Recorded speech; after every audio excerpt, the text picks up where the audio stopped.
Hello বন্ধুরা, আজকের recipe হলো গণেশ চতুর্থী স্পেশাল মোদক। এইটা আমি কিভাবে বানাবো সেটাই আপনাদের দেখাবো। এর জন্যে প্রথমে আমি খোয়া ক্ষীর নিয়ে গ্রাইন্ডারে গ্রেট করে নিচ্ছি।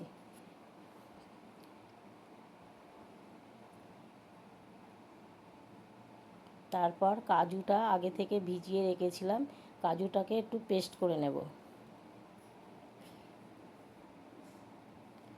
তারপর গ্যাসে একটা কড়াই বসিয়ে তাতে এক কাপ মতো চিনি ও 1 কাপ মতো জল দেব।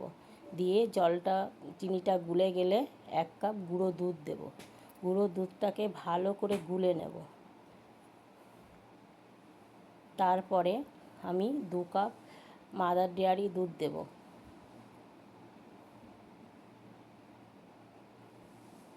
এবং কালারের জন্যে একটু জাফরান দেবো। জাফরানটা আগে থেকে জল বা দুধে গুলে রাখলে হয়।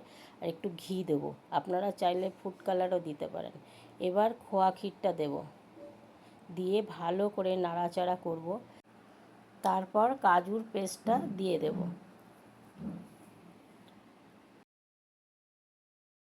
নাড়তে নাড়তে ওটাকে একটা আঠা মতো হয়ে গেলে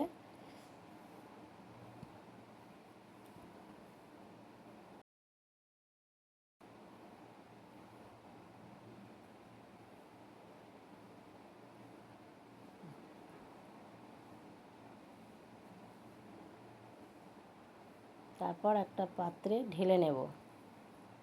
এবার একটু ঠান্ডা হলে হাতে একটু ঘি মাখিয়ে গোল গোল শেপ দিয়ে নেব।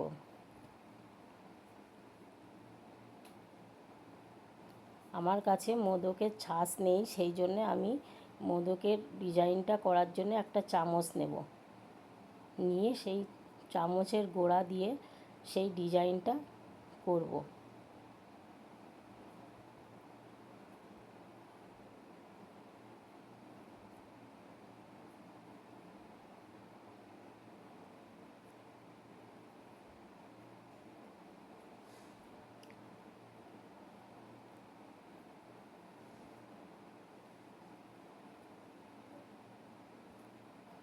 এইভাবে আমার মোদকগুলো বানানো হয়ে গেল। এই রেসিপিটা আপনাদের কেমন লাগলো আমাকে লাইক, কমেন্ট, শেয়ার করবেন এবং নতুন দর্শকরা আমাকে একটা সাবস্ক্রাইব করে পাশে থাকবেন। ধন্যবাদ।